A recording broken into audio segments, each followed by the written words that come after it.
Welcome to Real People, Real Voices. I'm your host, James Jackson. I'm your co-host, Pastor Wayne Moore. Always a pleasure to host with you. It is, James. Happy to be in your presence again. Likewise, it's going to be a good show today. It is. Very important issue today, and we have a very important young lady along with a young man that's going to talk about the issue today. Yeah. That will give great insight to Central Indiana and where they can find all the information and all the help that they need with this particular situation as it relates to the opiate crisis in our city and in our state. And the overdose issues that are going on. That's big. That's big. People are overdosing 6 and 7 a day, I believe, or more. And thousands of children are ending up in foster care. Right, because of that. Yeah.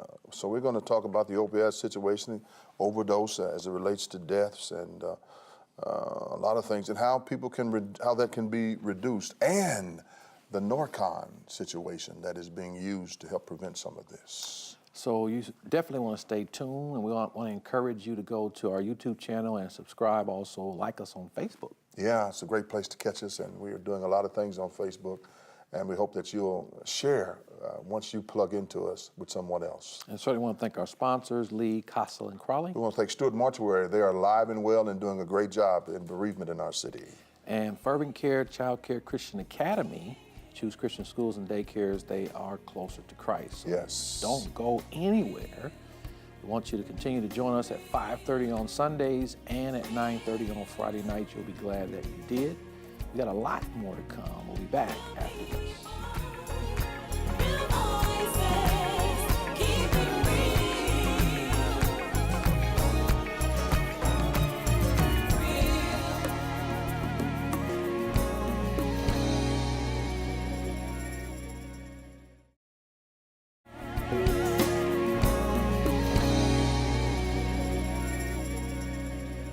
Welcome back to Real People, Real Voices. I'm your host, James Jackson. Co-host, Pastor Wayne Moore. And we're joined today by Ms. Deborah Buckner. She is the Director of Substance Abuse and Outreach at the Marion County Public Health Department. Thanks for coming. Thank you. For coming. And we also have Mr. Byron Reynolds. Good to have you here. Thank you. Let's get right into it. Major concern all over the nation with the opiate crisis. We were talking earlier about how that there are thousands of children just in Indiana who are ending up in foster care because of this big problem. Describe Marion County's opiate situation. Well, Marion County has been impacted negatively as a result of the opioid epidemic. We've had, in 2017, 287 deaths from overdoses, and those numbers are not declining.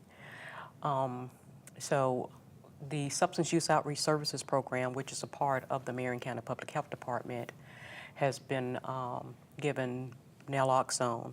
And Byron will talk about the Narcan trainings that he provides in the community in efforts to reduce those overdoses.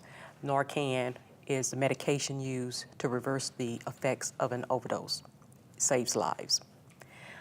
So before I go any further, is it okay? Absolutely. Okay. Well, we provide the Narcan trainings anywhere that people would like us to host them. We have been to churches, we've been to community centers, hotels and motels, truck stops. Colleges. We've even been to a young lady's garage that she invited her community members over. And so we've been out trying to educate people and to provide the Narcan to people in the community. So if they have a loved one or a friend or a family member that may use drugs, and in the Narcan, they'll have it available for them. And then also we host people to come into our office at 2951 East 38th Street on Thursdays to get one-on-one training, or if someone doesn't want to go to a group training, they can go to one of our Marion County Health Department's district offices and make an appointment with a nurse to get the one-on-one.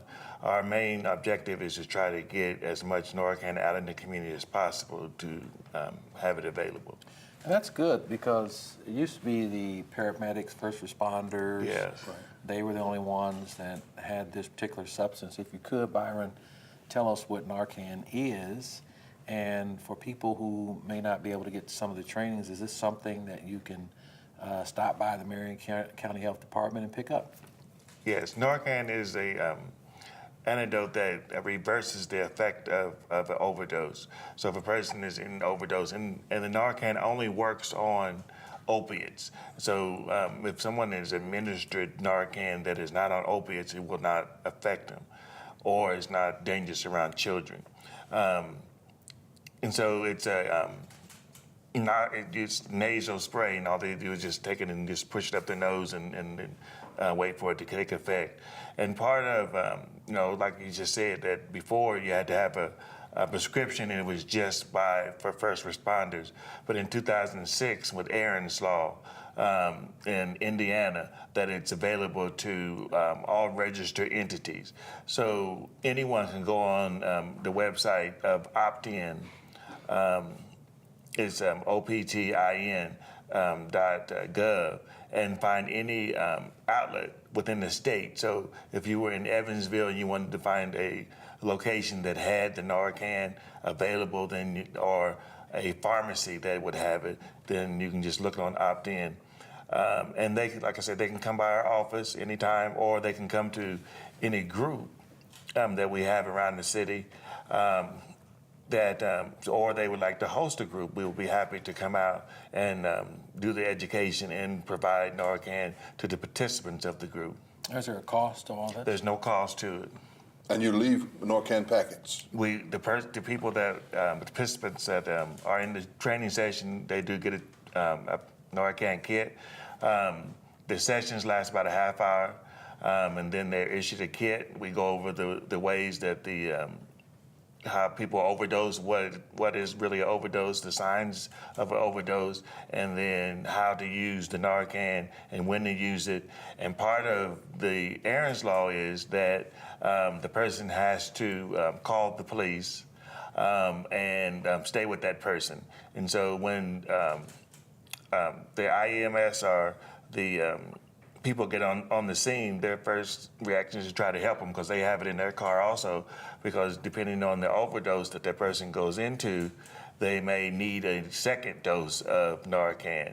And so it's very important that they call EMS. Call 911. Yeah, call 911.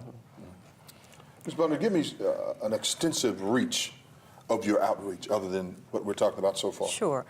We have case managers and outreach workers in our department, and they go out into the community and provide STD, HIV, and hepatitis testing. Which is an epidemic now, hepatitis. Absolutely, absolutely it is.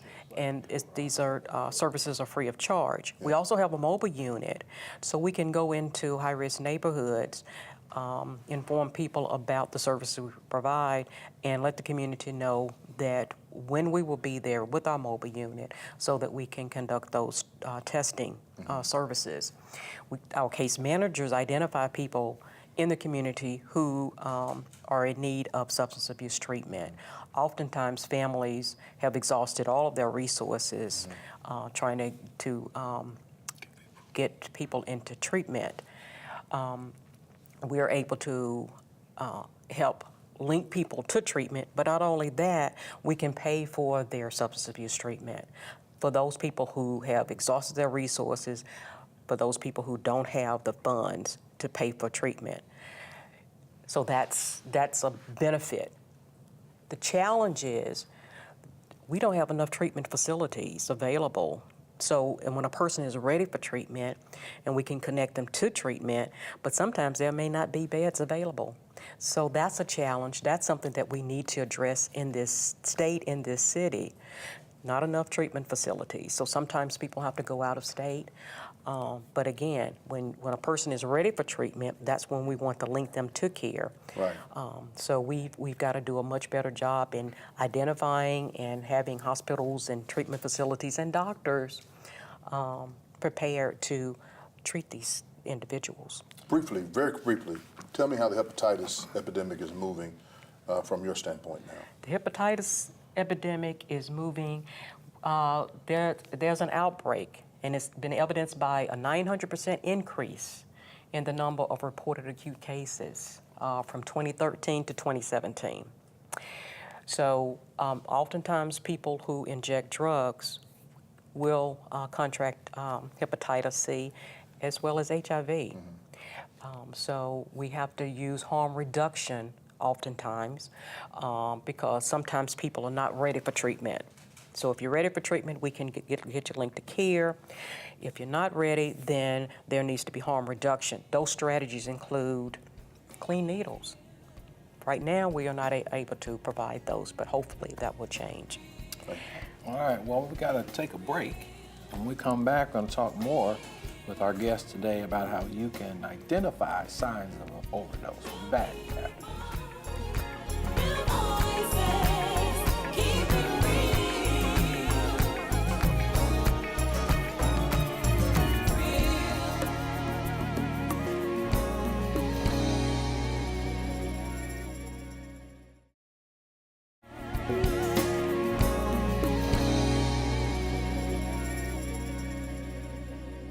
Welcome back. We're glad that you're here with us. We're here with Ms. Deborah Buckner from the Marion County Health Department, also Byron Reynolds, talking about opiates that are devastating communities across the nation, particularly here in Marion County. And one of the things we want to talk about is how to recognize or signs of overdose. Well, if a person, say, is not reacting to someone calling their name or their touch when you do the rub, the sternal rub, the sternal rub, or they're pale or their fingernail tips are blue, usually means that they're having an overdose. And again, if they are administered the Narcan, if they're not having an opiate overdose, it will not do any good. Not only that, in the break, we talked about some data influences now that are helping us do some things that could reach the community and serve the community in a better way. Tell us how that works. Well, we just received a grant from the Indiana State Department of Health, and what that grant does, they chose 5 counties within the state, 6 counties within the state, and hospitals and EMS, they enter their data into a data system called Essence. And we have our EPI department at the health department that monitors the EPI data. And when it's a rise in opiate overdoses, whatever it may be, opiates are maybe the thing that they had at Wheeler Mission, spice, then they'll get an alert and they will inform Deborah, and then what Deborah would inform our community partners, hey, within this neighborhood, they have had a rise in overdoses. So if they may have 20 overdoses within all the hospitals within Marion County in one night, then we would inform our community partners. And what we're trying to do is take that information that we're receiving from the Essence data and bring it out into the communities. So if a particular area is high risk or there's been a lot of overdoses within that neighborhood, we want to go out and have a community forum and inform the citizens within that community that these things have happened. We're partnering with IMPD, and they can give crime statistics and then data that relates to crime for opiates, and we can give them those data, like if they have robberies or anything, so people can get that information as we have these community forums around town. In addition, we can also provide the Narcan training Right. in those communities. Yes. And we want Narcan training. I mean, when you're in the community, like Brother Jackson and I am, people normally ask this question, Ms. Butner, why didn't these type of situations happen during the crack epidemic? And I can't answer that. I wish I could answer it. Yeah, we but get the same questions. Yeah, you get that question? Yes, Yeah, all the and time. so I wish I could answer it because a lot of people in the community would like to know that, because what our community does not know is that the opiate numbers are coming up in our community. Yes. Yes. It is a misnomer now that it is in rural areas like it was, Scotts County, those other places, and other areas. It is in Afro-American communities and is surging upward. I think it's somewhere around between 23 and 25% now as it relates to the opiates. And so it's surging up. And but thanks be to God that there are some things implemented now to where people can find treatment in any community now, just about. Yeah. And what we would like to provide these trainings and education in churches. And so if there are And we're going to make churches- sure you get that done. We're Thank you. definitely going to make sure you Thank get you. that done. Because, many of African Americans do attend church, so they need to be educated, and they also need to be aware of the resources that we have within our means. If it's education, including education for our young people and for our children, because oftentimes they are in environments where their parents are using drugs, Jackson mentioned that. and so it would be beneficial for them to be educated so that, and sometimes maybe even take advantage of the training if their parents would allow, because we have seen on TV where parents have overdosed and their kid is in the vehicle. So, we have to kind of think outside of the box. So if a child can provide Narcan to their parent, which is an unfortunate situation, but it has does happened. Yeah. And there's no certain way that an addict is going to look like. And we have seen more in the elderly community. A lot of times people get addicted, say they were in an accident and their doctor prescribes them some opiate medication. And then after a while, their doctor stops prescribing it. And so they turn to heroin, which is maybe $10 to $15 on the street compared to, if they had to buy a pill on the street. And so a lot of people get hooked that way on opiates. Hooked or addicted? Addicted. And another population or segment we don't think about is seniors. Right. Yeah. There are oftentimes are given several medications. Yes, ma'am. And some of those medications are highly addictive. So some of them may be, if they were ever without their prescriptions, where are they going to? And if they are not aware of treatment facilities, if they're not aware of resources, then they're in a predicament. So sometimes we have to think about, we just look at maybe one segment of the population being addicted to these drugs, but it's across the board, as you said. It's across the board. It's across this country, urban as well as suburban areas. So when all this shakes out, what are you all finding with regard to what's pushing all of this? I know you indicated sometime folks will get a prescription and will get addicted to it. I'm assuming, and maybe you all can confirm or say, well, that's not so. Are there people just using them as recreational drugs and getting addicted? Depression? What's driving all this? It's a good question. So pharmaceutical companies were going to doctors' offices and saying, that in suggesting, recommending that they use a lot of these opiates, medications for pain, and the doctors were under the impression that they weren't addictive, but they were. And so people started doctors started prescribing the medications, and at some point, as Byron has already pointed out, they may stop giving the prescription. Okay, so if the person is addicted, then where do they go from there? If they're not getting it from a doctor, they may do some doctor shopping. With the Essence it's a monitoring system, so doctors can go on the system, and look on there and see, well, this person has been going not only to me, but to several other doctors, so that's stopped. They can't doctor shop anymore. Right. And then that forces oftentimes the person to go on the streets and buy heroin. Heroin is only about $10, A pop.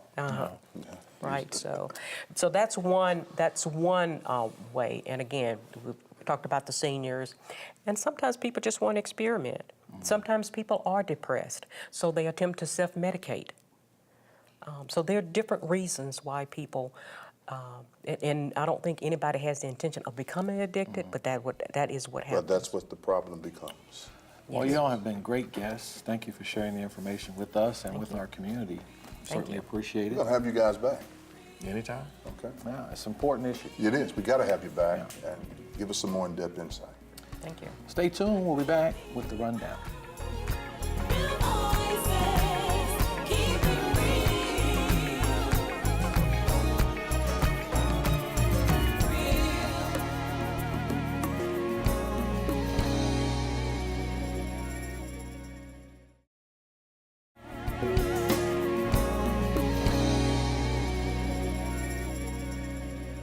Welcome back to Real People, Real Voices. I'm your host, James Jackson. Co-host Pastor Wayne Moore. And I'm your executive producer, Faith McKinney. You know, very serious problem, Right, the overdoses. right. And another meeting, we were on a panel, you might remember, down at IUPUI. You did an outstanding job on that panel. Talked about the community and Thank you. critical conversation. You did an outstanding job. But we discovered the thousands of children That are, that are ending up in foster care. and Dr. Kane is doing an outstanding job at the Marion County Health Department, making sure that the community is very much aware of this. And it's in our communities now. It's in every community, and I have to say it this way, whether it be black, white, Hispanic, whatever, it is in every community, and it's affecting and tearing families apart. Yeah. You know, Really Faith, children seeing their parents in some cases die right in front of them. It's horrible. I can't imagine being a child and witnessing that. You know, how do you heal that? And the overdose, between 7 and 10 overdoses a day or more. And so people are embarrassed to have been on opiate because of a condition, and they end up being addicted to it. And so now they have been in a position where they can no longer doctor shop. They have to find a place of treatment. If they don't, If they can get in a place of treatment. yeah, if they can't get over that addiction. Right. And this is where the church comes in, I think. People need deliverance. Right. Need deliverance, and need to have more places of deliverance. I think it's unfair to the state of Indiana, to central Indiana, to build other facilities outside and leave the inner city barren. That needs to be corrected by all legislators and those who are in place to make those things happen. If we need it, they need to put it into place. Yeah, we're certainly behind on that. Yeah. Absolutely. Think we can get caught up? I think we can do it. Yeah. We're out of time, and we've enjoyed our time with you here on this edition of Real People, Real Voices. Please remember to go to YouTube, subscribe. Like us. On Facebook. My man, you got it right there. Lots of great information there for you and your family. You can watch this show after it's over, and you can review all the pertinent information that we've disseminated here today after it's over on YouTube. So we'll see you next time on Real People, Real Voices.